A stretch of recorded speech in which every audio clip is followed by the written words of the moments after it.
In October 2019, the tech industry was rocked by the sudden and mysterious passing of Erin Valenti, a talented and ambitious entrepreneur who was the CEO of Tinker Ventures, a tech company.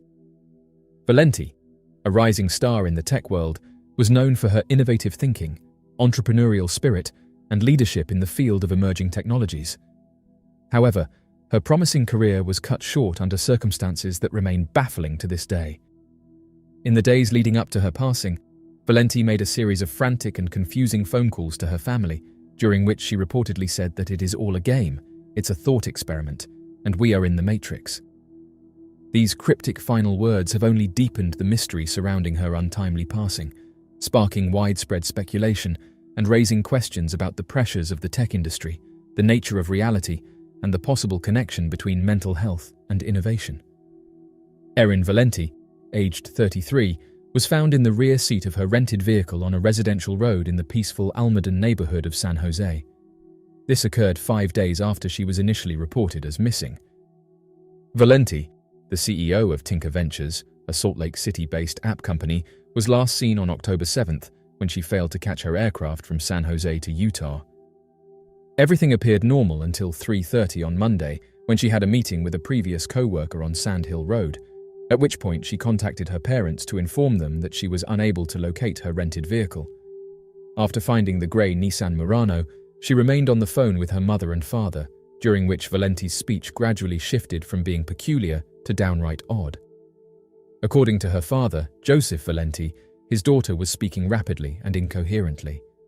Despite the father's claim that his daughter had no prior record of illness, Joseph reveals that he was not the sole family member to receive a perplexing and incoherent phone call before her vanishing. Valenti intermittently contacted her mother for several hours on Monday afternoon and evening. She said that her ideas were disjointed and she would declare her intention to return home for Thanksgiving. But in the subsequent communication, she claimed to be residing within the Matrix. According to reports, Valenti allegedly informed her mother that the situation is merely a game or a mental exercise, comparing it to the concept of being inside a simulated reality known as the Matrix. She did not catch her flight later that evening and did not attend a ceremony in Utah where she was scheduled to receive a Women in Tech award. Worried about her safety, Valenti's spouse Harrison Weinstein, who is a psychotherapist, made an effort to locate her using a mobile application designed to discover lost phones, but his attempt was unsuccessful. Valenti expressed her need for fuel during her last conversations with her loved ones. In response to her family's plea, a San Jose police officer reached out to Valenti by telephone on the same evening. According to Weinstein, the police officer also mentioned that she was speaking incoherently during the phone conversation. The officer conducted a thorough search of San Jose in an attempt to locate her, but was unable to unearth any evidence of Valenti's whereabouts.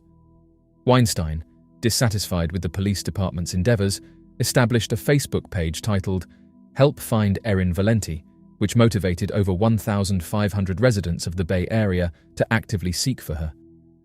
Valenti was found by one of the volunteers in the back seat of a vehicle on Bose Lane's block, which was half a mile away from where she was last seen.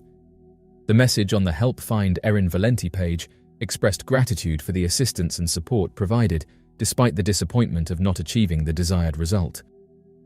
The page asked that people please remember Erin as the aesthetically pleasing, intelligent, and humorous lady that she was.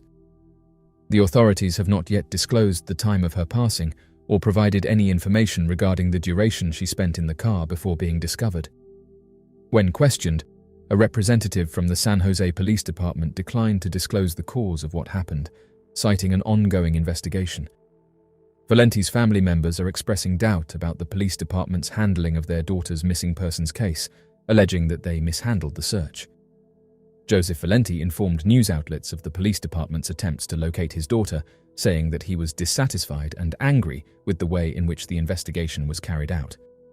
Joseph Valenti further stated that despite providing the police with comprehensive information, including the car's make, model, and license plate, descriptions of Erin Valenti's unusual behavior during phone conversations on Monday, and data indicating the location of her last phone call, the police department did not initiate a missing persons report for Erin Valenti until Thursday.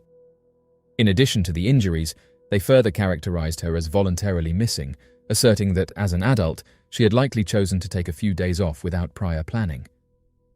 Joseph contends that the department failed to prioritize the search for his daughter.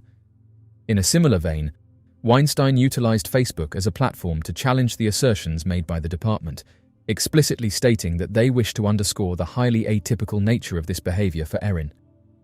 Although she possesses a spirit of adventure, she exercises caution and would never deliberately halt communication with her family.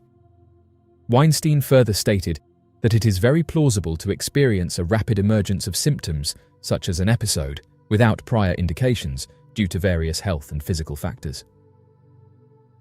In recent years, a fascinating and somewhat unsettling theory has gained traction among scientists, philosophers, and technologists: the idea that our reality might actually be a sophisticated computer simulation.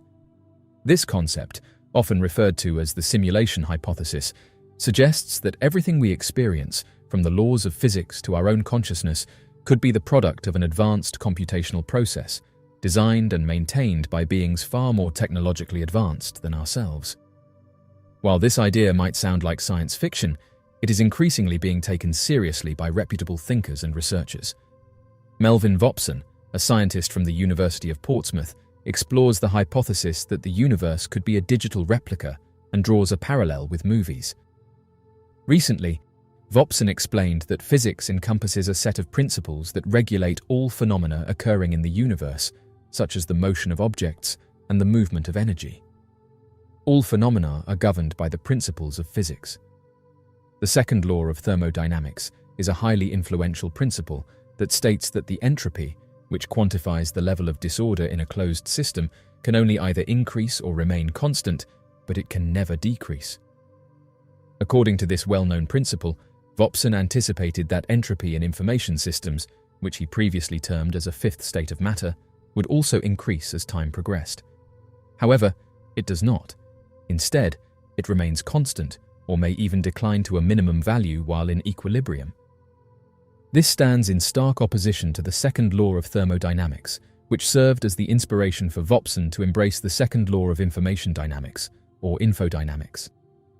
The idea that our reality might not be what it seems has deep philosophical roots.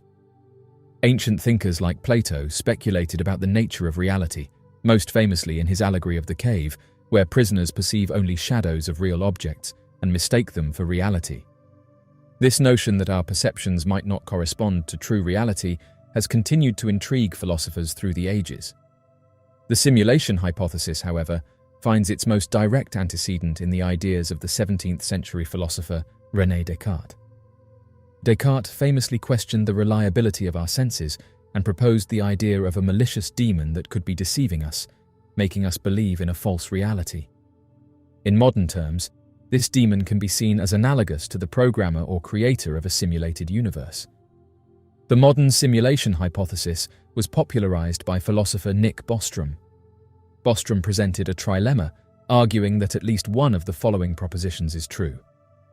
Almost all civilizations at our level of technological development go extinct before they become capable of creating ancestor simulations. If civilizations reach the stage where they can create simulations, they have no interest in running many simulations of their past. We are almost certainly living in a computer simulation. Bostrom's argument is based on the premise that if advanced civilizations can create realistic simulations, they would likely create many of them, leading to a scenario where simulated realities vastly outnumber the one base reality. Thus, it would be statistically more likely that we are living in a simulation than in the original, unsimulated universe. One of the strongest arguments in favor of the simulation hypothesis is the rapid advancement of technology, particularly in the fields of computing and artificial intelligence. We are already capable of creating detailed simulations and virtual environments, albeit on a much smaller scale. Video games and virtual reality systems are becoming increasingly sophisticated, and as technology continues to improve, it is conceivable that future civilizations could create simulations indistinguishable from reality. The exponential growth of computing power, as described by Moore's law, suggests that we could eventually reach a point where simulating entire universes, including conscious beings within them, becomes feasible. If we assume that it is possible to create such simulations, then the likelihood that we ourselves are in a simulation increases dramatically. Another argument that supports the simulation hypothesis is the apparent fine-tuning of the universe. Many scientists have observed that the physical constants of our universe are finely tuned in such a way that they allow for the existence of life. Some proponents of the simulation hypothesis argue that this fine-tuning could be evidence of a designed system, much like a computer simulation where the parameters have been set to achieve specific outcomes. If our universe were a simulation, the fine-tuning could be explained as the deliberate choices of the creators, who set the parameters of the simulation to produce a universe capable of supporting life and consciousness. One of the main criticisms of the simulation hypothesis is the sheer complexity of simulating an entire universe. Even with advanced technology, the amount of computational power required to simulate every detail of a universe, including the thoughts and experiences of billions of conscious beings, would be astronomical. Some argue that this level of complexity is beyond the capabilities of any civilization, no matter how advanced. Additionally, critics point out that the assumption that we could create simulations that are indistinguishable from reality is speculative. While technology is advancing rapidly, there are limits to what we can currently achieve, and it is unclear whether these limitations can ever be fully overcome. Another challenge to the simulation hypothesis is the problem of infinite regress. If we are living in a simulation, then it raises the question of whether the creators of our simulation are themselves in a simulated reality. This leads to a potentially infinite chain of simulations within simulations, making it difficult to determine if there is any original base reality at all. This line of reasoning can lead to paradoxes and logical difficulties, which some critics argue undermine the plausibility of the hypothesis. Philosophers have long debated the nature of consciousness, with some proposing that it is an inherent part of the mind, while others argue that it is an emergent property of complex neural processes. The hard problem of consciousness, a term coined by philosopher David Chalmers, refers to the challenge of explaining why and how physical processes in the brain give rise to subjective experiences, why we have a mind that experiences things in the first place, rather than just being automatons that process information without awareness. Consciousness is not a single, uniform state, but exists on a spectrum, ranging from full wakefulness to deep sleep, and even into altered states such as hypnosis, meditation, and drug-induced experiences. In recent years, the collective known as Anonymous has transcended its origins as a loose association of internet activists to become a symbol of global dissent and secrecy. While traditionally associated with cyber activism and political hacktivism, Anonymous has recently turned its attention to a seemingly different realm: mysterious weather phenomena. This shift has raised eyebrows and sparked speculation about the group's motives and the nature of these phenomena themselves. One of the notable instances where Anonymous addressed mysterious weather phenomena was in a series of cryptic messages posted on various online platforms. These messages hinted at unusual weather patterns occurring globally, ranging from sudden, unexplained temperature fluctuations to bizarre cloud formations, and even reports of localized storms appearing out of nowhere. An odd weather anomaly that was photographed over Bosnia and Herzegovina was the subject of one of their most recent posts. Oddly enough, the person who uploaded it claimed that it is very difficult to locate pictures of it online. The user said that hundreds of individuals had sent the incident to websites that look into unexplained weather anomalies when it originally happened. However, the user claimed that doing a reverse image search now yields nothing, leading them to speculate that an unusual occurrence may be occurring. Those who follow weather apps have been posting odd anomalies like this one lately. One anonymous user stated, "They are attempting to compile a photo book with all of the images, as many of them are disappearing off the internet." To produce forecasts and real-time updates, weather applications rely on a sophisticated network of data sources, such as satellites, weather stations, and numerical weather prediction models.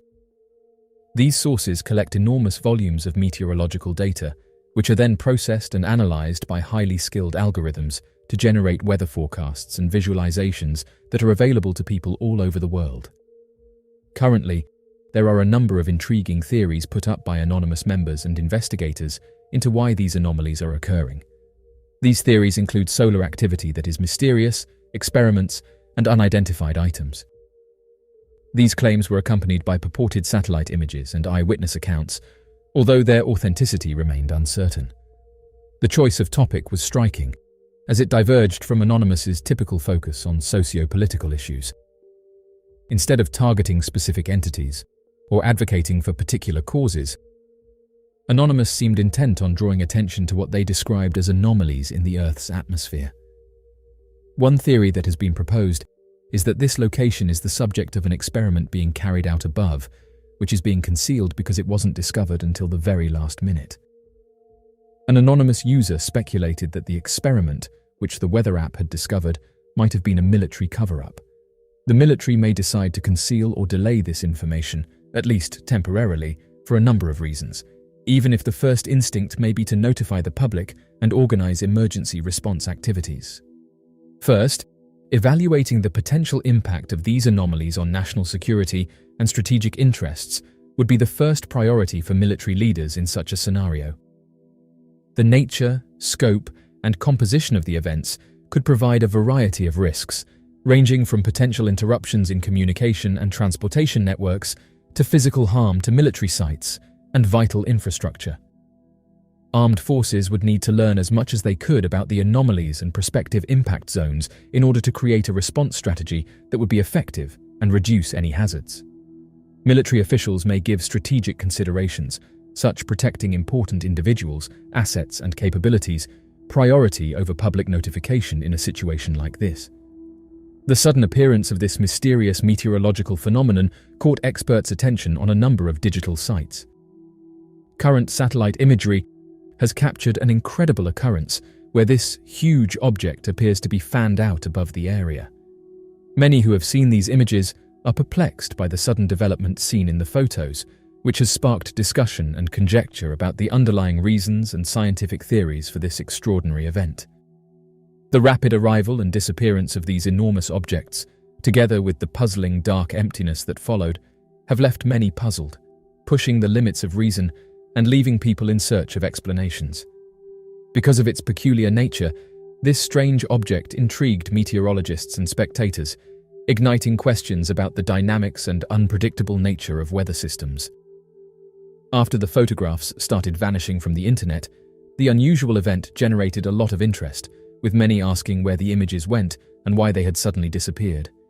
Users responded in a variety of ways, expressing how surprised and confused they were by the occurrence, especially given that the site uses satellite data. The incident sparked a great deal of interest and conjecture within the internet community, in addition to captivating the audience, and the addition of satellite data complicated the picture and sparked investigations and debates over the puzzling discovery. A more thorough examination of the elements that led to this event's precipitation is warranted given the intricacy of the phenomenon and the questions it raises about the interplay of local weather systems. In addition to providing insight into the atmospheric phenomena at play, a thorough investigation of the incident's underlying causes is also encouraged.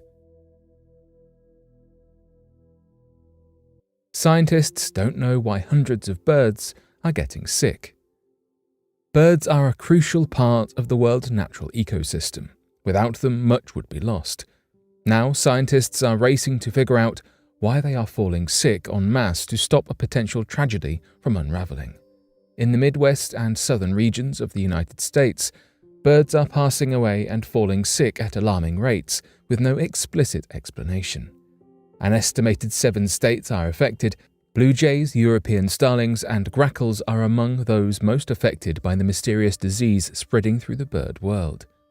According to avian biologist Kate Stankard of the Kentucky Department of Fish and Wildlife Resources, we are experiencing an unusual amount of bird mortality this year. We have yet to figure out what the problem is. The condition seems to be pretty deadly. The sickly birds are found with puffy eyes, often crusted over with pus, and many suffer from seizures and suffer from an inability to stay balanced. Biologists who have examined the birds claim that they act blind even when they have perfectly healthy eyesight and are mentally or instinctively lacking. For example, they cease to fly away when approached, a common avian behavior that ensures their safety. This suggests the sickness removes a bird's self-preservation instincts, making it susceptible to external dangers. In Stankard's words, the birds often sit still, often kind of shaking. Stankard asserts that hundreds of birds across the United States are struggling with the mysterious illness and emphasizes the problem is no longer a minuscule one, but a nationwide issue which worsens each year. Biologists across America promise that they are doing all they can to uncover the cause of this phenomenon. A multi-state research group has formed in an attempt to research the sickness further, and hopefully discover a cure to administer into the wild. Even when a cure is found, there is some speculation about how one might get it out into the ecosystem safely. Investigating the issue is time-consuming, requiring samples to be analysed several times during lab tests to obtain definitive results, and often come back inconclusive. Theories have arisen as to what might have caused the illness. Wildlife biologist Laura Kearns poses that pesticides might be causing this widespread avian pandemic, and suggests she has heard other people claim a heightened population of cicadas are to blame. Pesticides have been known to negatively impact not only the insects they are made for, but larger ecosystems because mammals and birds feed on poisoned insects, causing the toxicity to affect them. This is not helped by the fact that many pesticides are outlawed in various countries around the world for their extreme toxicity. According to Kearns, in Ohio alone, hundreds of birds have been found, all perishing from the same cause, the unknown sickness. Despite the initial belief that the sickness was a return of the infamous avian influenza, all tests to prove this have come back negative. This illness is something entirely new, and scientists are unprepared. Sick birds from Kentucky have since been sent for analysis at the University of Georgia to be tested by the Southeastern Cooperative Wildlife Disease Study. New Mexican wildlife biologists have also begun reporting abrupt avian fatalities and a shocking decline in their populations. By now, the total avian population loss across America might have reached far beyond 100,000. Unusual animal behavior preceding the 2011 Japan earthquake. Earthquakes are terrifying. As all forces of nature, they destroy all in their wake and can cause many casualties, not to mention millions, if not billions of dollars worth of damaged property. Yet, to add to their terror, animals have been spotted behaving in mysterious ways when earthquakes are about to occur. It's long been known that animals sense oncoming natural disasters, and some scientists believe animal behavior can be analyzed to predict when and where such earthquakes might happen, as it's difficult to predict natural disasters. The specifics as to how these animals know danger is coming or why are not yet definitively known. In 2011, on March 11th, a terrible earthquake took place in Japan and gave researchers much insight into the phenomenon. An estimated 20,000 people perished or disappeared that day, highlighting it as a dark day in Japanese history. Researchers investigated animal behavior prior to the earthquake, and their questionnaires uncovered that several hundred pet owners in the region experienced strange behavioral patterns in their animals before the disaster. Cat and dog owners were questioned respectively, and 351 out of 1,962 pets were reported to behave strangely. The odd behaviors included increased restlessness, a factor linking all the cases. Cows were also investigated, and research revealed that cows yielded less milk the closer they were to the earthquake's epicenter a week before the earthquake occurred. The fact that animal behaviors were a minority and not a majority brings some doubt to the idea that animal instincts can be used to predict earthquakes, but researchers believe that the project shows promise. Whereas the cow's milk yield fell the week leading up to the natural disaster, the cats and dogs behaved agitated and restless on the day of or the day before the earthquake. Owners reported symptoms of biting owners, panic, barking loudly, hiding, climbing high trees, meowing pathetically, and taking kittens outside.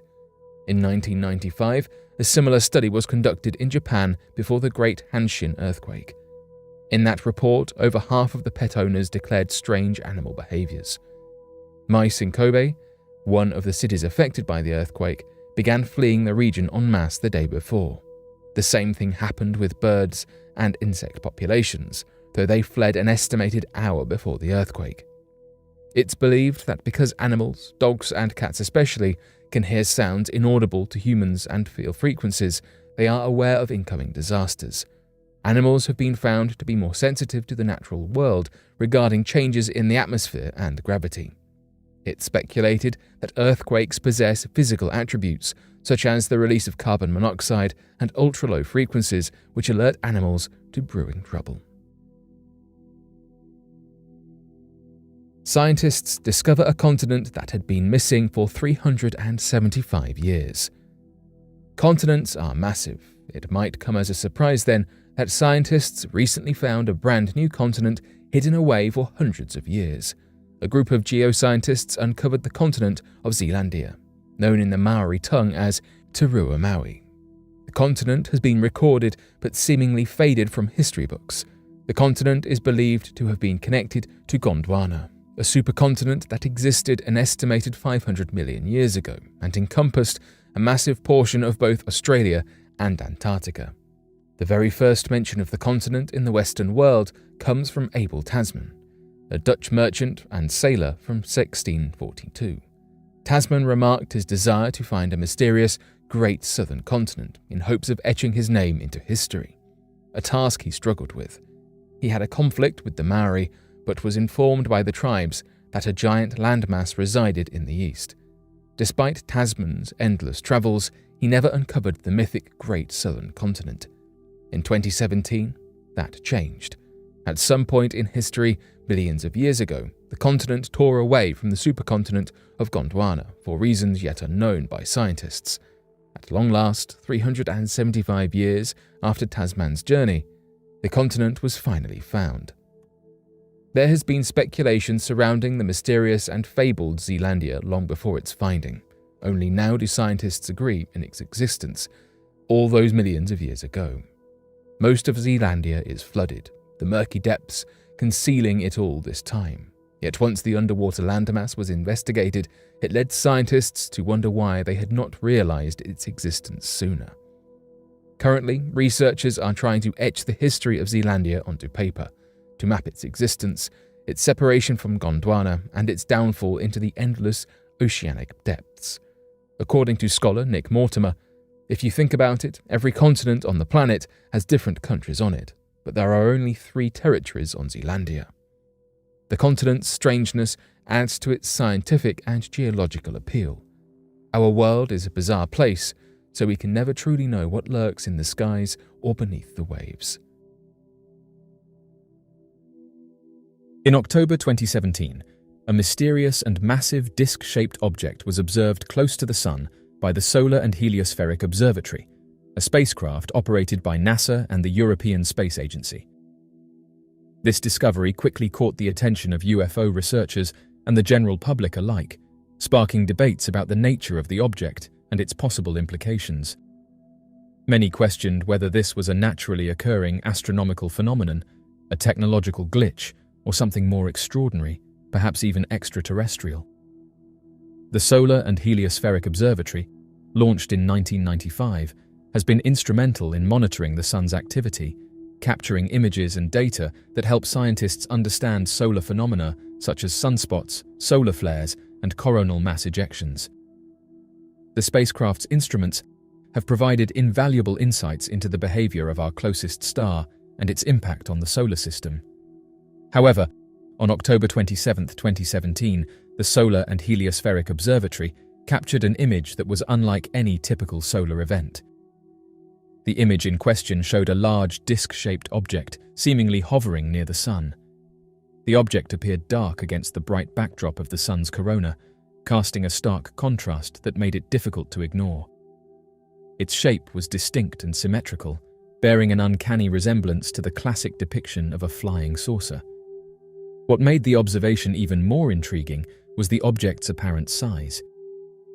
Given its proximity to the Sun, the disk would have to be enormous, possibly several times the size of Earth, to be visible at such a distance. The appearance of the disc-shaped object near the Sun did not go unnoticed. Almost immediately after the images were released, they circulated widely across social media, UFO forums, and websites. Enthusiasts of extraterrestrial life and UFOs were quick to propose that the object was an alien spacecraft, possibly engaged in some kind of solar harvesting activity or monitoring Earth from a distance.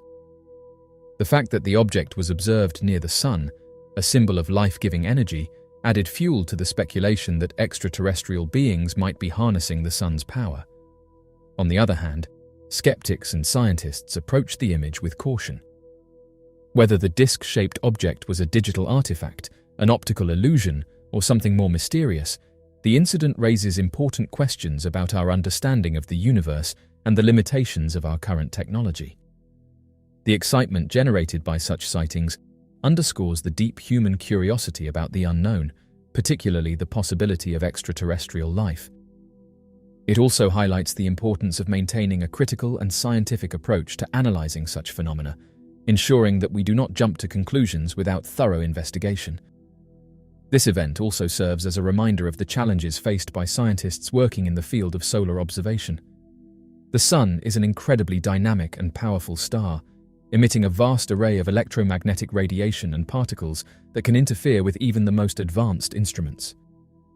As our technology continues to improve, so too will our ability to distinguish between real astronomical phenomena and mere artifacts of our observational tools. Many questioned whether this object was refueling at our Sun. A civilization capable of manipulating the energy of a star would likely have technology far beyond our current understanding. They could potentially build megastructures, such as Dyson spheres or swarms, to capture solar energy on an unprecedented scale. The idea of UFOs utilizing the Sun for energy suggests a scenario where extraterrestrial craft are not just visiting Earth, but are tapping into the immense energy reserves of our star. There are several theoretical methods through which an advanced civilization could harness solar energy, and by extension, how UFOs might be using the Sun.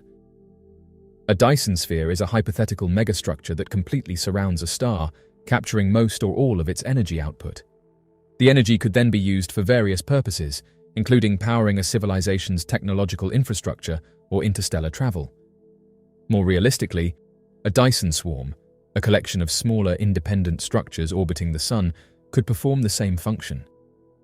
If UFOs were using the Sun's energy, they might be components of a Dyson swarm, collecting solar energy and storing it for later use or transferring it directly to a mothership or other large-scale vessel. Another advanced method of solar energy extraction is stellar lifting, which involves removing material directly from a star's surface. This process could be achieved using powerful magnetic fields or high-energy lasers to strip away hydrogen and other elements. These materials could then be used as fuel for fusion reactors, providing a nearly limitless supply of energy.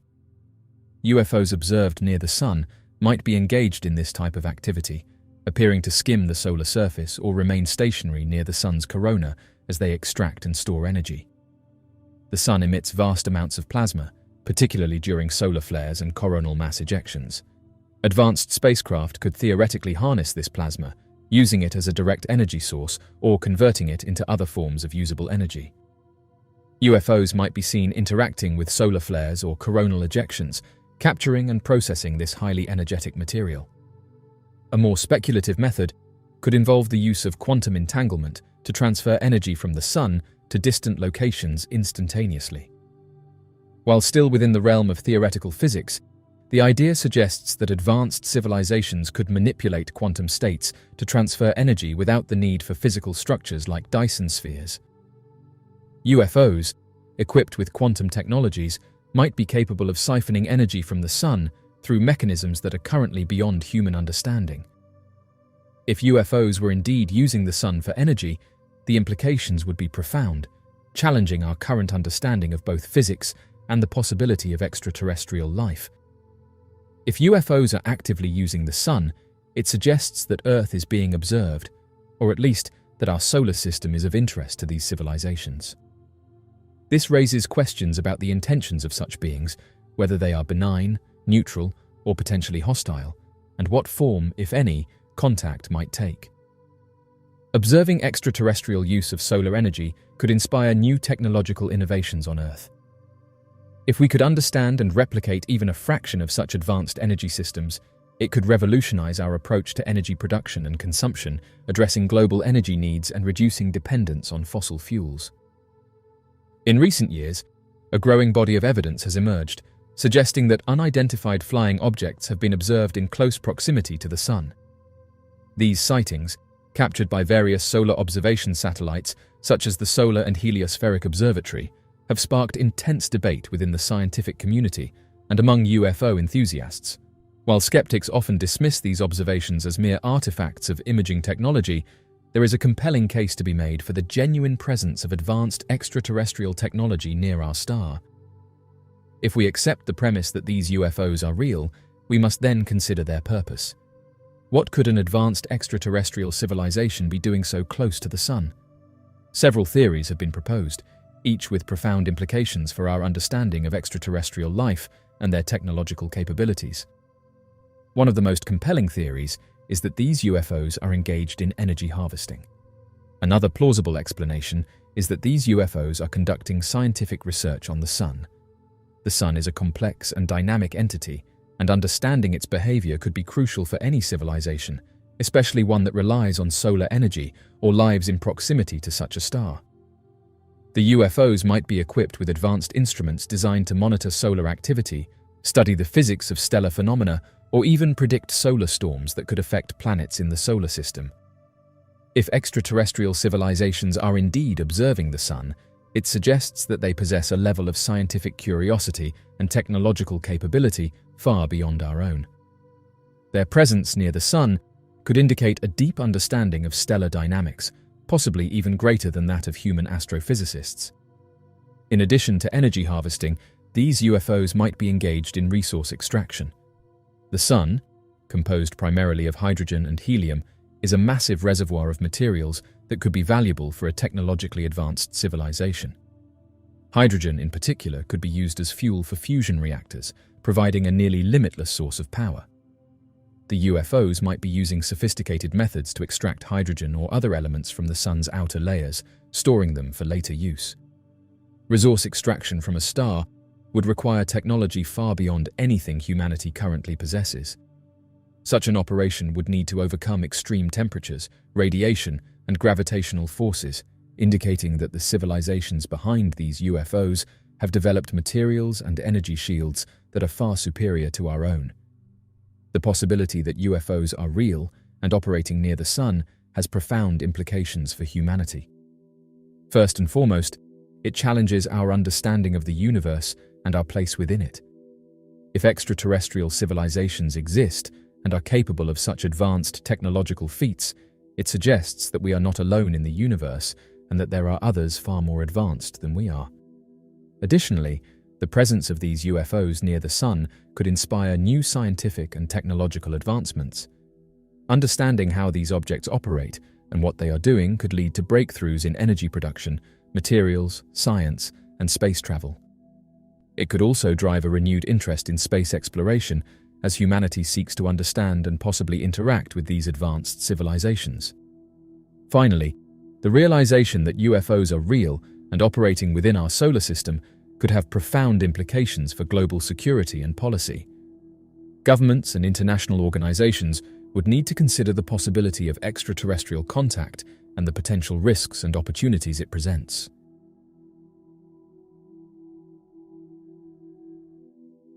In an age where social media has become a powerful tool for sharing information and uncovering secrets, an extraordinary claim has surfaced that has captivated the public imagination. An anonymous former United States Antarctica pilot revealed on social media that an archaeological dig on the frozen continent unearthed a buried UFO. This revelation, if true, has profound implications for our understanding of history, extraterrestrial life, and government transparency. The revelation came from a self-described former pilot for the United States Antarctic program, who posted their account on a popular social media platform. The pilot, choosing to remain anonymous for fear of retribution, described a top-secret mission that occurred during their tenure in Antarctica. According to the account, an archaeological team discovered a massive metallic object buried deep beneath the ice, which subsequent analysis identified as a UFO. The anonymous pilot detailed how the archaeological team initially stumbled upon the object that was embedded within the ice on top of a mountain using ground-penetrating radar analysis of subterranean structures. The radar detected an anomaly that warranted further investigation, leading to an excavation effort. As the team dug deeper, they uncovered a large, disc-shaped object made of an unknown metal. The pilot claimed that the craft's size and design were unlike anything seen before, sparking immediate speculation about its origin. According to the pilot, upon the discovery of the UFO, the site was quickly secured by military personnel. The team was sworn to secrecy, and all findings were classified. The pilot's account suggests that the craft was transported to an undisclosed location for further study, and the incident was buried under layers of official secrecy. If the claim is true, the scientific implications are monumental. The discovery of a UFO would challenge our current understanding of physics, materials, science, and engineering. Researchers would have the opportunity to study potentially advanced extraterrestrial technology, which could lead to breakthroughs in various fields. Additionally, the presence of a UFO in Antarctica could provide clues about the history of extraterrestrial visitation on Earth. The revelation also highlights issues related to government transparency and accountability. The claim that such a significant discovery has been kept secret from the public raises questions about the handling of potentially transformative information. Governments may argue that secrecy is necessary for national security, but the lack of transparency can erode public trust. The alleged cover-up, if true, underscores the need for greater openness and accountability in handling discoveries of this magnitude. The claim of a buried UFO in Antarctica fits within a broader context of UFO sightings and Antarctic exploration, both of which have been subjects of fascination and speculation for decades. UFO sightings have been reported worldwide for centuries, with varying degrees of credibility. The modern era of UFO interest began in the mid-20th century, leading to numerous investigations by governments and private organizations. While many sightings can be explained by natural or man-made phenomena, a small percentage remain unexplained, fueling ongoing interest and research. Antarctica, with its extreme environment and relative isolation, has long been a subject of intrigue and mystery. The continent's harsh conditions make it one of the least explored regions on Earth, contributing to its allure as a potential hiding place for ancient secrets and unknown phenomena. Scientific research in Antarctica has revealed much about the planet's history and climate, but the region's vastness and remoteness mean that many mysteries likely remain. The anonymous pilot shared a photograph that was allegedly taken during the initial discovery of the UFO.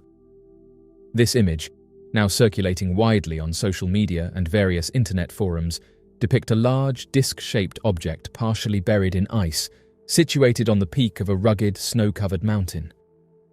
The photographs have been analyzed and debated by UFO researchers and enthusiasts alike, with varying conclusions about their authenticity. The photographs show a metallic, saucer-like craft with a smooth surface and no visible seams or rivets. The craft's design appears advanced and unlike any known human-made aircraft. The surrounding terrain is stark and desolate, emphasizing the object's isolation and the difficulty in reaching such a remote location. The location of the UFO on a mountain peak adds an intriguing dimension to the narrative. Mountains, often considered sacred or mystical in various cultures, have long been associated with otherworldly phenomena and ancient secrets. If the UFO was indeed placed or landed on top of the mountain, it suggests a level of technological capability far beyond current human understanding. The craft's placement could indicate a strategic or intentional choice, possibly for reasons related to communication, observation, or energy harnessing. The high altitude and isolation could offer a vantage point or minimize detection by human activities. Mountains have symbolic significance in many cultures, representing the link between the heavens and the earth. The presence of a UFO on a mountaintop could be seen as a powerful symbol of the intersection between human civilization and extraterrestrial life. This setting adds a layer of mystique and wonder to the narrative, drawing parallels with ancient myths and legends of celestial beings. From a scientific perspective, the photographs and the story of the buried UFO highlight the need for continued exploration and investigation of remote and uncharted regions. Antarctica, with its extreme environment and unexplored areas, remains a frontier for scientific discovery. The potential presence of advanced technology in such a location challenges scientists to rethink existing paradigms and consider new possibilities. Interestingly enough, a new dimension has been added to the continent's mysterious allure: the discovery of what appear to be unidentified flying objects buried under its vast sheets of ice, as seen through Google Earth. These sightings have sparked widespread speculation and debate, raising questions about the existence of extraterrestrial life, ancient civilizations, and the uncharted secrets of our planet. Google Earth, a tool that allows users to explore satellite images of the Earth's surface, has become an unexpected platform for uncovering potential UFOs in Antarctica. Enthusiasts and researchers have meticulously scanned the frozen landscape, identifying anomalies that resemble disc-shaped objects and other structures buried beneath the ice. Several key sightings have drawn significant attention. One notable discovery includes a circular object, approximately 50 feet in diameter, partially exposed by melting ice. Another prominent sighting involves a series of symmetrical shapes that appear to form a structured complex, suggesting the possibility of ancient or advanced construction.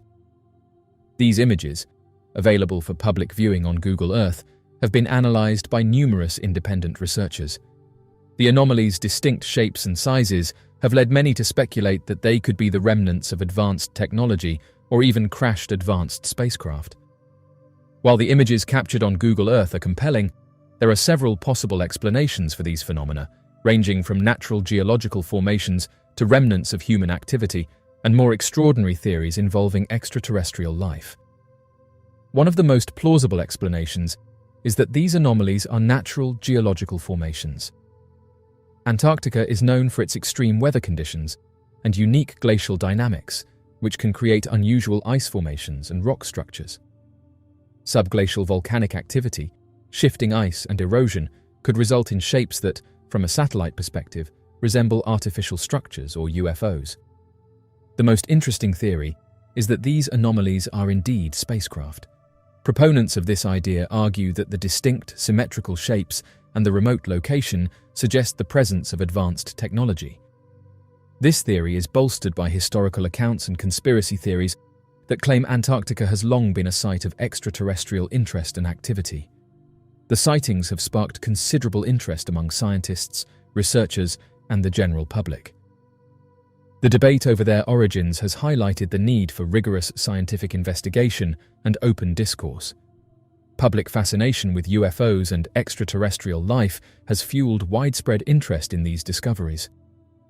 The idea of alien spacecraft buried under Antarctic ice captivates the imagination, blending elements of science fiction and adventure. This interest has led to extensive coverage on social media, documentaries, and forums dedicated to uncovering the truth behind these enigmatic images. If the anomalies are proven to be ancient structures or extraterrestrial spacecraft, they could challenge our understanding of history and human civilization. Such a discovery would suggest that Antarctica, once a temperate and possibly habitable region, played a significant role in ancient history.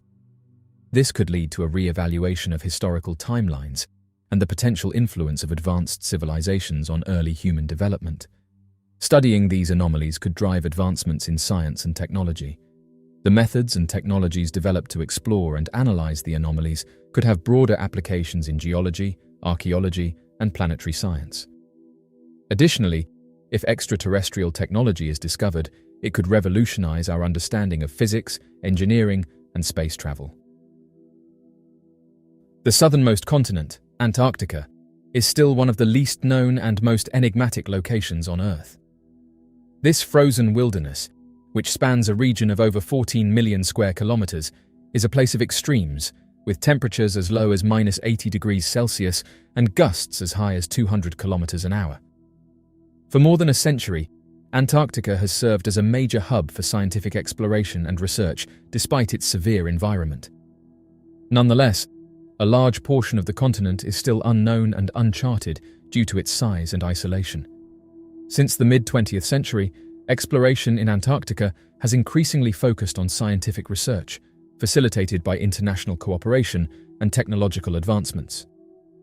The signing of the Antarctic Treaty in 1959 marked a turning point in the governance and exploration of Antarctica.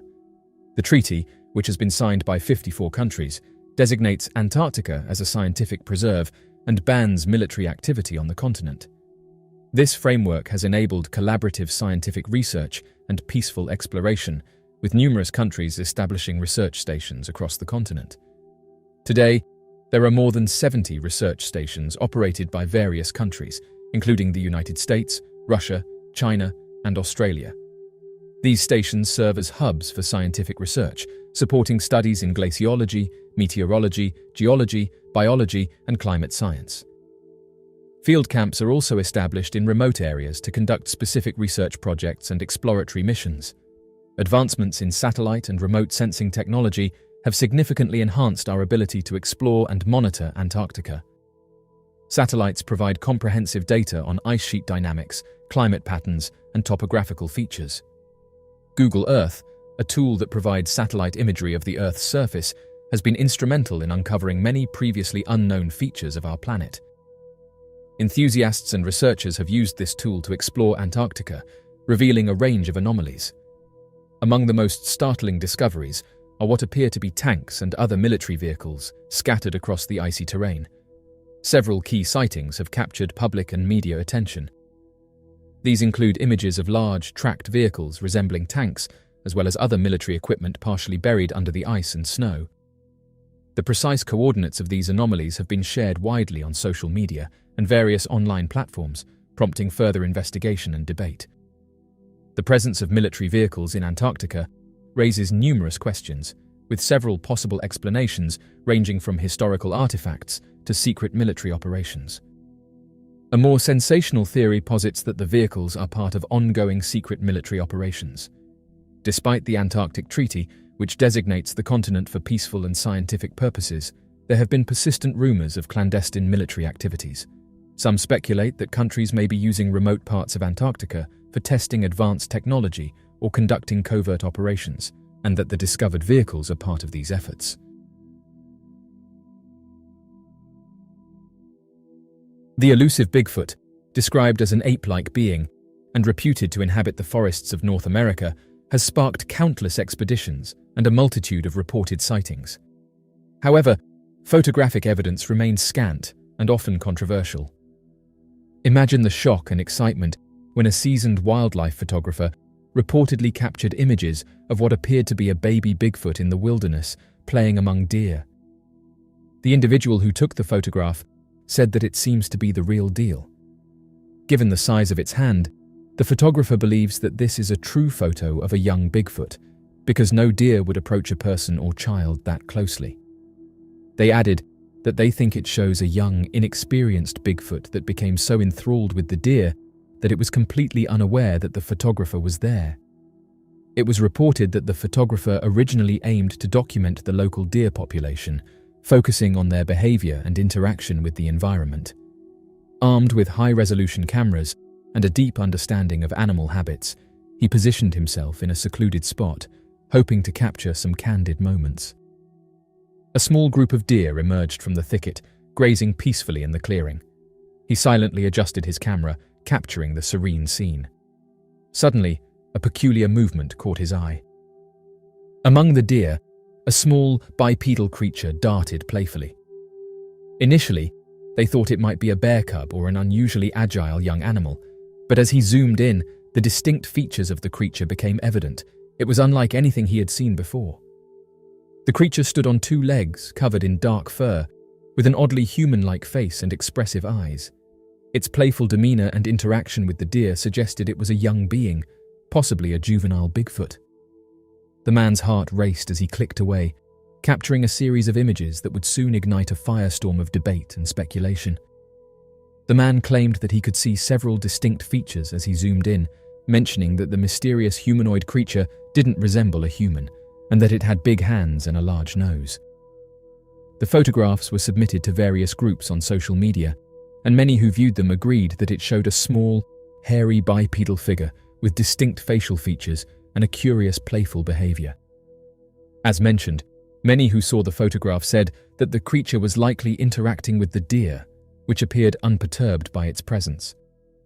The high quality of the images allowed for detailed scrutiny, showing clear outlines and distinguishing marks that ruled out the possibility of a mere shadow or photographic artifact. One person added that they've tried to do this in the wild and the deer are very wary, saying there's no way a human in a suit is getting that near to natural wild deer, as they are very skittish. The images have been hailed as some of the clearest images we have of an alleged baby Bigfoot. The clarity and context of the photos set them apart from typical blurry and ambiguous Bigfoot sightings. These images seem to offer a rare, credible glimpse into the life of an elusive creature long relegated to the realms of folklore and speculation. One of the primary reasons clear photographs of Bigfoot are important is that they could serve as definitive proof of the creature's existence. The debate over whether Bigfoot is real has been ongoing for decades, with skeptics and believers often clashing over the available evidence. High-quality, clear photographs could resolve this debate by providing indisputable visual evidence that Bigfoot exists. Such photographs would need to be detailed enough to show the creature's physical features, such as fur texture, facial structure, and body proportions, which can be analyzed scientifically. This would go a long way in silencing skeptics and providing a basis for further research. Clear photographs of Bigfoot would be invaluable for advancing scientific understanding of this mysterious creature, and they would provide a basis for detailed analysis and comparison with known species, helping scientists to classify and understand Bigfoot's place in the natural world. These new photographs have reignited interest in Bigfoot research, prompting renewed expeditions and scientific inquiry. Funding for studies has seen a boost, with researchers seeking to gather more comprehensive evidence, including physical samples and environmental data. Interestingly, the encounter also raises further questions about the treatment and protection of potentially undiscovered species. If Bigfoot exists, ensuring its habitat and well-being becomes paramount. Researchers who have spent countless years looking into the creature have argued for a cautious approach, emphasizing the need to balance scientific curiosity with respect for wildlife, and adding that the closer we can get to these creatures without disturbing them, the more we will be able to learn about them. A Bigfoot encounter on Mount Shasta. Sightings of Bigfoot or Sasquatch-like creatures have been reported in the area since the national park formed. The earliest reference to giant humanoid creatures living in the region comes from early Native American legends of a creature referred to as the Shupchets. Although the legends were not written down until around the spring of 1953, when nearby university professors interviewed Native American tribes from the region, the stories told remarkably similar descriptions of the local residents' claims of Sasquatch-like creatures dwelling within the mountains. According to these early Native American legends, a race of giants referred to as the Shupchets were believed to have lived alongside the banks and source of the Flume Creek and were claimed to use secret underground passes and cave systems to reach the top of Mount Shasta. Sasquatch legends would reach their popularity in the area back in 1962, when a woman who had been camping out near the base of the mountain claimed to have stumbled across a hidden area created by the Bigfoot people. In her bizarre claims, she described hiking around the mountain and finding what looked like primitive tents and makeshift huts from leaves, branches, and stripped bark. Within an area of tall, bundled grasses, the woman watched as a large Sasquatch creature appeared to give birth to a small monkey-like creature.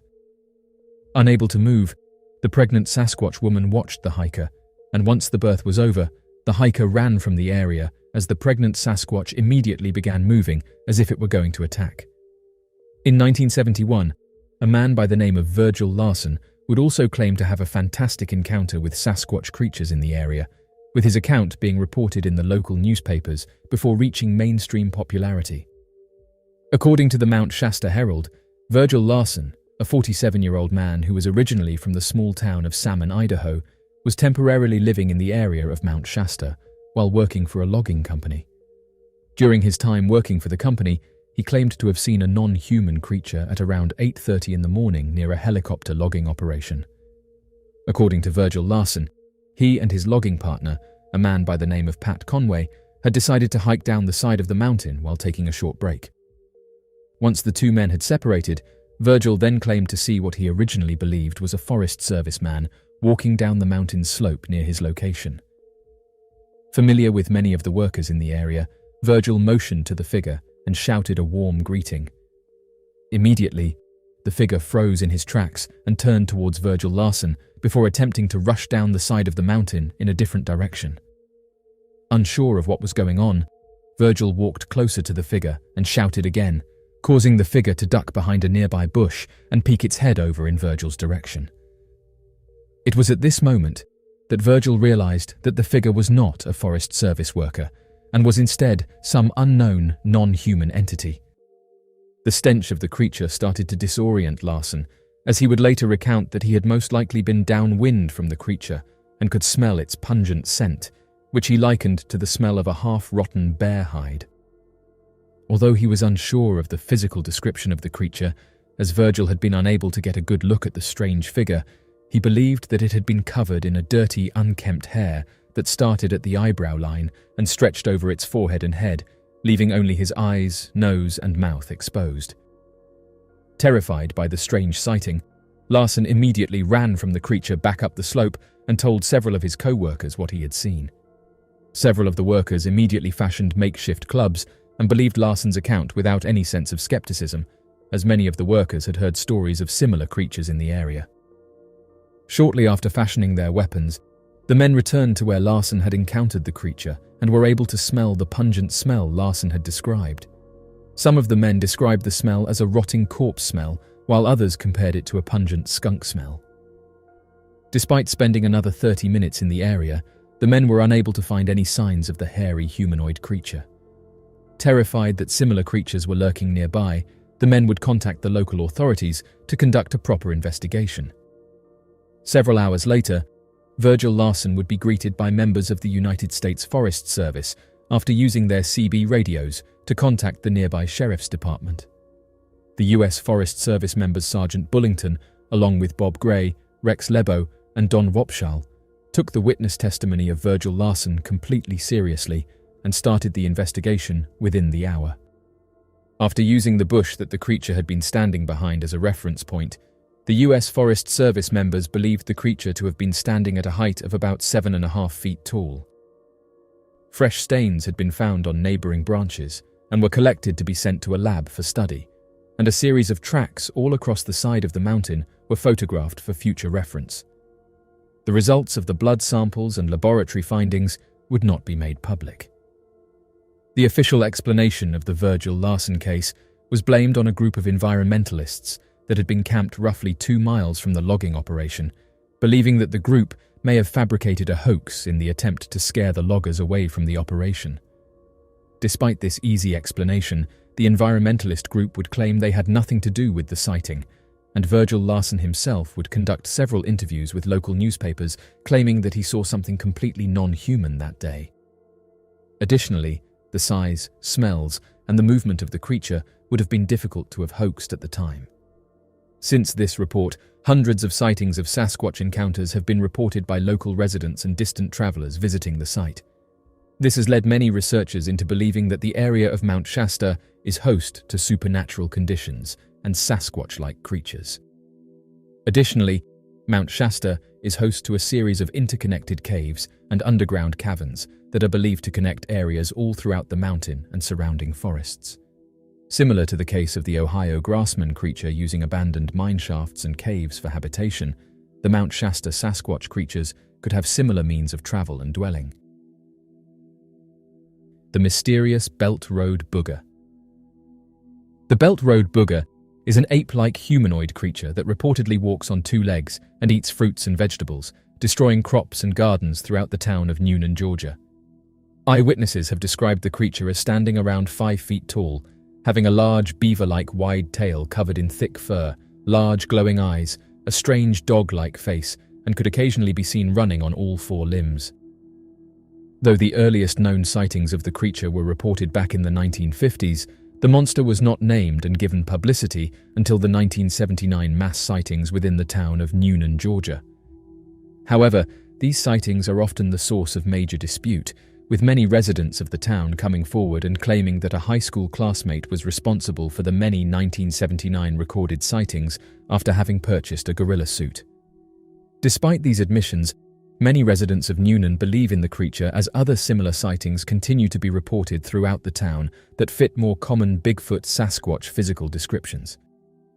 A handful of researchers classify the sightings of the Belt Road booger as devil monkey encounters, given its much smaller size and atypical head structure compared to standard Bigfoot reports.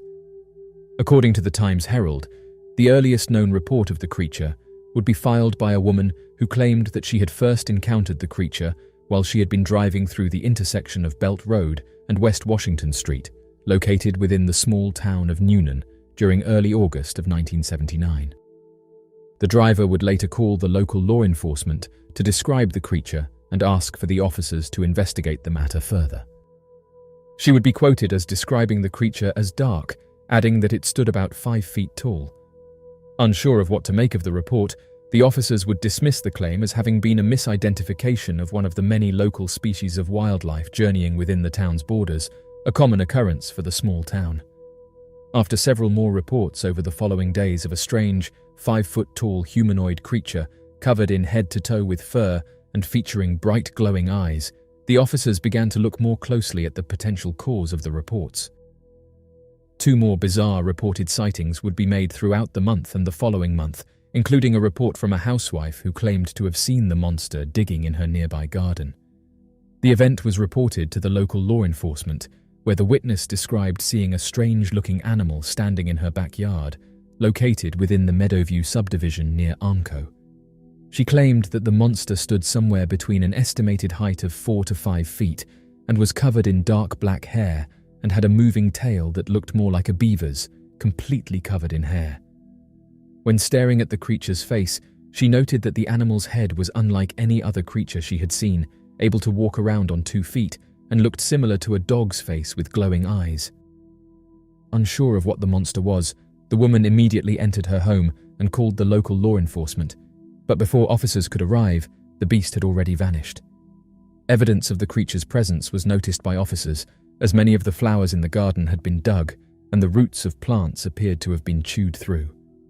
Several more sightings were recorded at the Belt Road intersection, the Smoky Road and the Ishman Ballard Road, with matching descriptions of the creature recorded at each event. Over the next few months, reports would come in at increasingly distant intervals until the creature seemed to no longer make appearances by the following year. Within that span of time, several notable sightings were reported that were difficult to answer. One such sighting was reported outside of a Kmart warehouse, where workers and security guards claimed to have spotted a creature described as a 5-foot-tall creature covered in black fur and featuring a long beaver-like tail, had attempted to scale a fence and break into the warehouse, only to be scared away. Left behind in the area of the sighting was an apple that appeared to have had one large bite in it that removed the core and left behind the majority of the flesh. The Highway 16 reported sighting. Back in 2006, a woman claimed to have encountered what she believed was the Belt Road booger when traveling through the town of Newnan, Georgia. According to the eyewitness, she had been driving on Highway 16, passing through the area immediately around Poplar Road, when she noticed what she described as an 8-foot-tall creature standing in the middle of the highway. Unsure of what she was looking at, the woman slowed and drove closer to the animal, which appeared to have been covered in dark black fur, with hair that was long and shaggy, and appeared to have been both thick and bristly.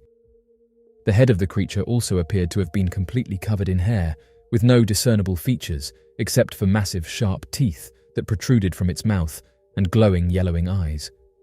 Terrified of what she was looking at, she sped out of the area and kept the encounter a secret for more than 3 years before she reported it to the Times-Herald after hearing about other reported witness encounters similar to her own.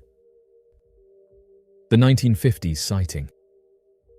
During the rise in popularity of the Belt Road booger, several eyewitnesses would come forward over the years, admitting they had seen a strange creature over the past few decades but had been too nervous to openly talk about, out of fear of ridicule.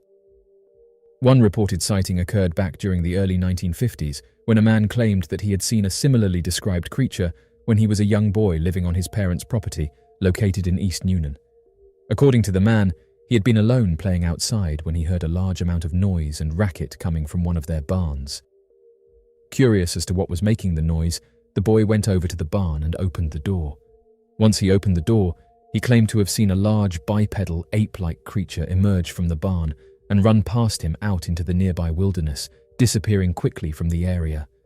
The creature would be seen once again during the mid-1980s when the boy, who was now a grown man, was sitting on the front porch of the property with his family.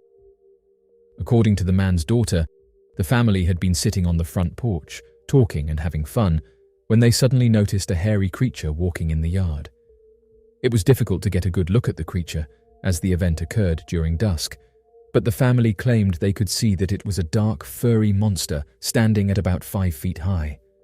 Once spotted, the creature jumped an inhuman height and scaled a 10-foot wall, disappearing from the property for the last time. The 2005 sightings. Several isolated eyewitness sightings of large, Bigfoot-like creatures would be reported within and around the small town of Newnan, Georgia, sometime during the spring of 2005, given the name of the Happy Valley Horror. Despite this new name, many of the residents believed that the creatures known as the Happy Valley Horrors were also responsible for the 1979 mass sightings of creatures referred to as the Belt Road Booger. The first sighting of the Happy Valley Horror was reported during the month of April, when a Newnan hunter and self-proclaimed avid outdoorsman claimed that he had seen a massive hairy creature walking on 2 feet, standing out in a field, completely upright, located in the Happy Valley Circle of Newnan. He claimed that the sight of the creature had terrified him and looked exactly like how he imagined a Bigfoot creature to look like. Another sighting of a similar creature would be reported on the 22nd of August, 2005, by a man only 18 years old named Jeff Robards, who claimed to have seen the same monster after he had dropped his sister off at her house. According to Jeff Robards, he and his sister were returning to her home located in East Coweta, passing west on Cedar Creek Road. After dropping off his sister, he returned to the intersection at around 2:30 in the morning to head home when he stopped at a stop sign. While stopped, he glanced around and noticed what he described as a massive hairy creature walking down the middle of the road towards his vehicle. Jeff would claim that the creature was much larger than a man, but was walking upright and completely covered in hair. Before the creature could get too close to his vehicle, he sped off from the area and quickly returned to his parents' home, telling them about his sighting. Jeff would describe the creature as having had a flat face with no discernible features. Although Jeff's parents would not believe him initially, his mother, Donna Robards, would also report a strange sighting only 3 days later, on the 25th of August, 2005. According to Donna Robards, she had been working late in the city of LaGrange and was returning home later at night, driving north towards her home on Happy Valley Sur, when she noticed something strange at the Cedar Creek Road intersection. Unlike her son, who only reported seeing a single creature, Donna Robards claimed that she saw 2 creatures standing in the intersection several yards in front of her vehicle. Immediately, she stopped the car and watched as the smaller of the 2 creatures, a 7-foot-tall bipedal humanoid ape-like creature, ran off into the nearby woods and disappeared. The other creature, that stood at an estimated height of around 8 feet tall, just stood completely motionless, staring at the vehicle. Donna would describe the creature as being covered from head to toe in long, shaggy hair that was reddish-brown in color. After about a minute, the creature then turned and walked into the woods in the same direction as the first creature. Theories and connections. Sometime in 2009, a small group of private investigators would look into the early 1979 reports of the Belt Road Booger and conclude that the beast was not the same as many of the other reported Bigfoot sightings throughout North America, noting its affinity for vegetables and man-made crops rather than wild foraged plants and meat, similar to past Bigfoot sightings. Though some of the reports matched well-known and well-documented Bigfoot and Sasquatch characteristics, nearly all of the reported sightings during 1979 were atypical in their physical descriptions, leading the investigators to believe that the creature was a different species entirely, or possibly a devil monkey encounter. The devil monkey is described as being a 3 to 4 foot tall primate-like creature that possesses fur covering its body from head to toe.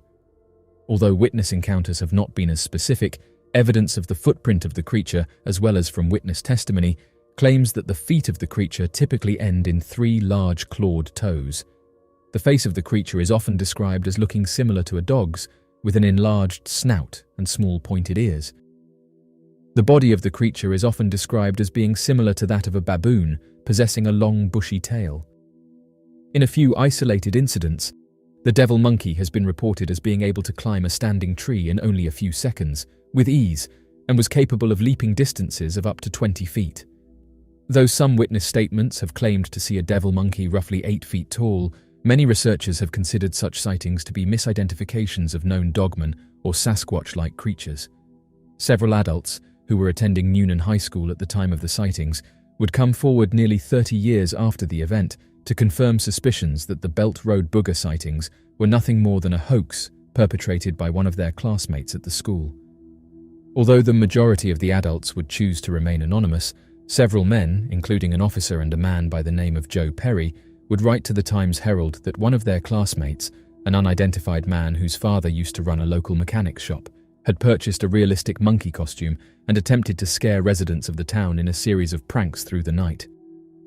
According to the ex-Noonan High School students, the pranks were all done in good fun and were never supposed to attract the attention that they did over the years, but was blown out of proportion by a handful of residents that were unaware of costume and origin of the prank that would eventually report their encounters to local newspapers. Once the publicity took off, the classmates made efforts not to reveal who the culprit was, as the sudden rise in tourist attraction and popularity of the small town was desirable and could have been jeopardized if the event was revealed to have been a hoax.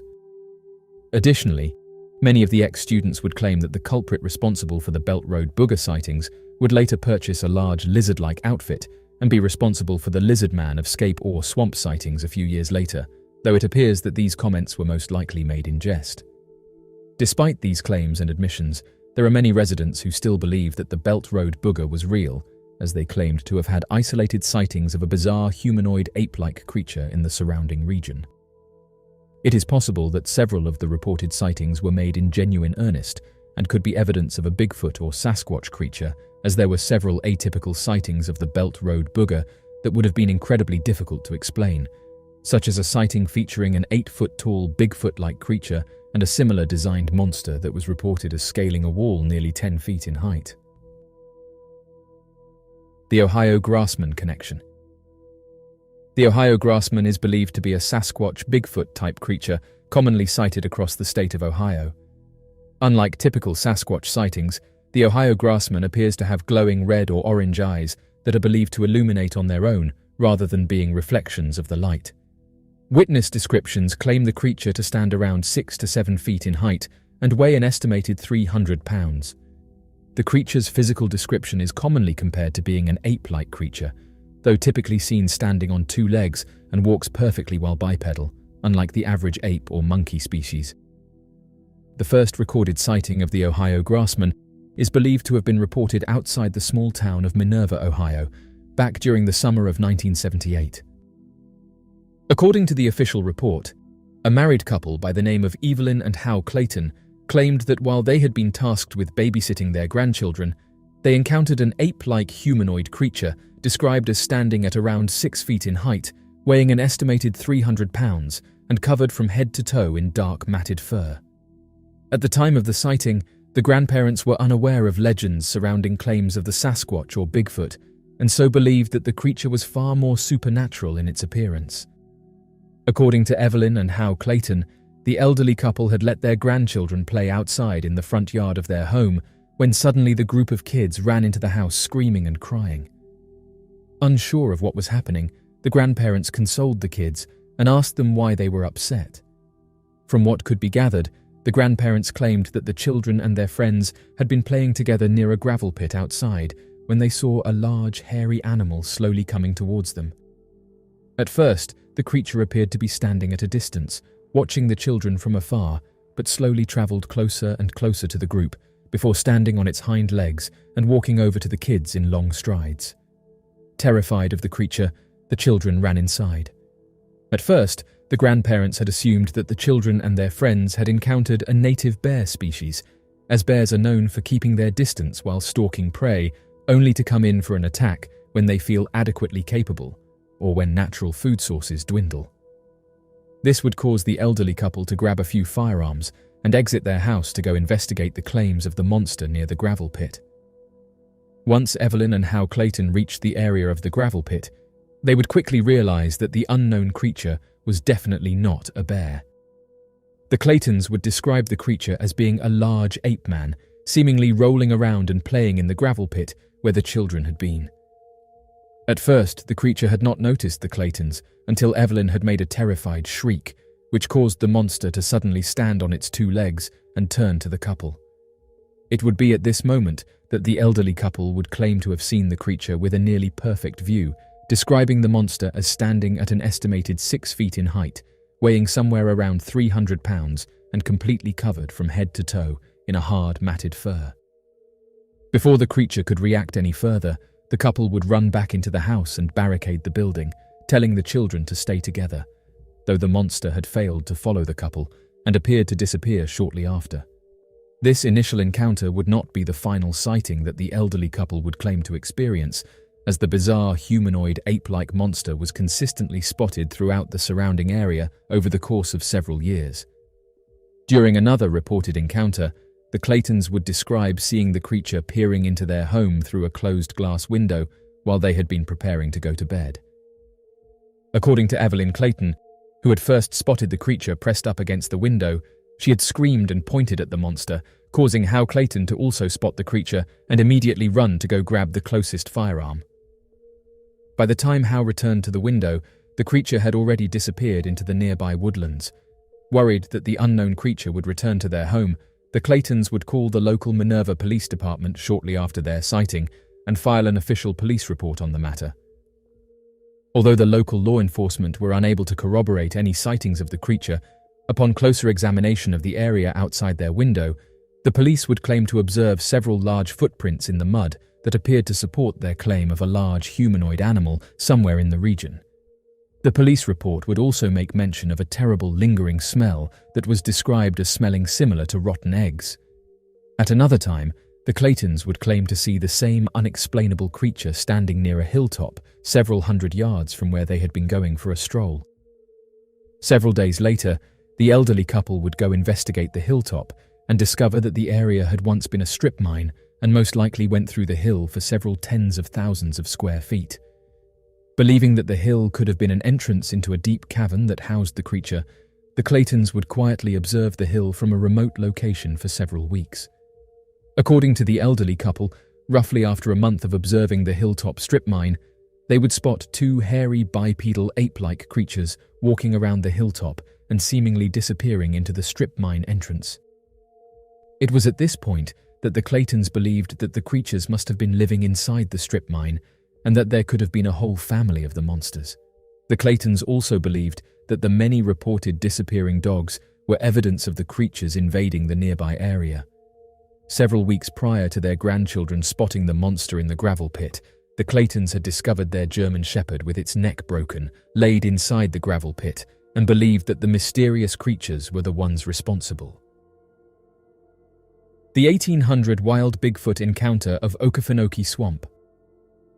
Located on the border of the state of Florida and Georgia is a 438,000-acre swampland that stretches across the state borders and houses a wide variety of undiscovered animal and insect species. This peat-filled wetland, referred to as the Okefenokee Swamp, has been at the center of several encounters with the skunk ape creature and is often believed to be the last unexplored refuge of the creatures in the modern day.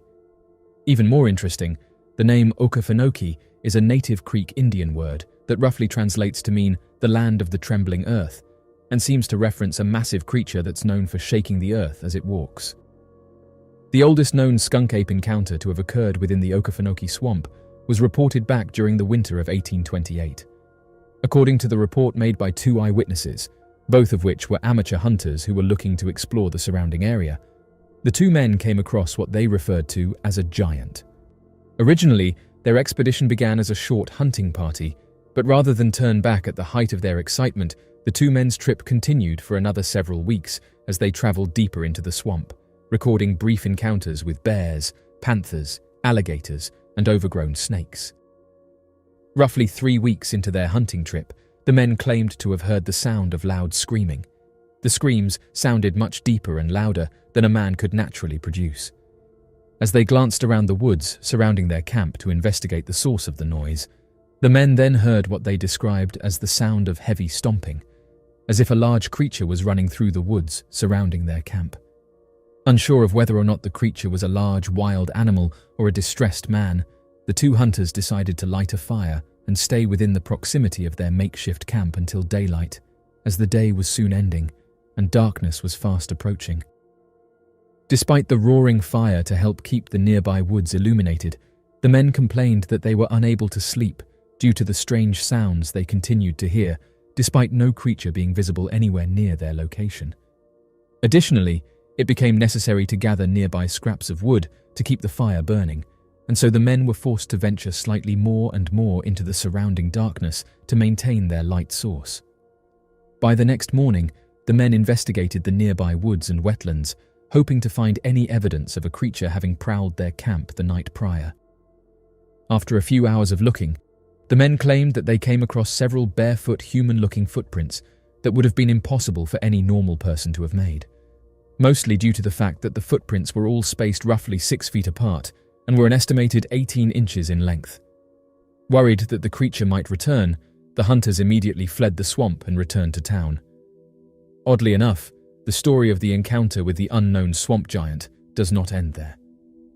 Once the two hunters returned to the closest town, they told the nearby townspeople of what they had encountered and warned them that a monster might soon attack the town. Fearful of the beast, the town gathered together a hunting party of 9 men to hunt down the beast and kill it before it could attack the town. Gathered together, the men went into the swamp and traveled as far down as its southernmost part, now located in the state of Florida. After several days of searching the area, the men located sets of footprints far too large for any normal man to have created and used the footprints as a trail guiding them directly to the giant. As the men began following the footprints, they noticed that they were often spaced increasingly further apart, sometimes disappearing completely and reappearing elsewhere in the swamps, as if According to the 9 witnesses, a massive humanoid creature covered in hair all over its body suddenly ran straight through the camp, toppling over several tents, and began tearing apart the equipment and supplies of the traveling men. Fearing for their lives, the men grabbed their guns and fired at the creature, causing the giant to retaliate by overpowering the men and ripping the heads off of 5 members of the party, tossing their limp bodies several feet as if they weighed next to nothing. The remaining 4 members continued firing at the creature, sending several rounds of bullets through its chest before the creature fell down in a low grumble and passed away shortly after. After closer examination of the giant's body, the men estimated the humanoid creature to have been slightly over 13 feet in height and appeared to look exactly like a man with the exception of its tremendous size and full body covering of hair. While observing the body, the men continued to hear the sound of screaming in the surrounding woods, similar to what the two hunters had experienced on their journey several days prior. Believing that the screaming could be coming from a dozen more of the giant creatures, the men packed up their equipment and began moving out of the swamp during the night, unable to wait until morning out of fear that a retaliatory attack would take place if they continued to stay. Once the 4 men returned to the nearest town, they told the townspeople what happened to the 5 other men who were attacked, and that they estimated that a dozen more of the giant creatures were still out there in the nearby swamps. Fearing that an attack would eventually reach the town, the men began traveling throughout the area and warning people of an impending attack from giants. On the 1st of January 1829, a local reporter that wrote for the Georgia newspaper Statesman would interview the men and retell their story for local publishing. By February of that year, less than 30 days after the original publication, reprintings of the story spread to neighboring communities and would see a February issue published in the Connecticut newspaper, The Sentinel, warning traveling parties to stay clear of the Okefenokee Swamp.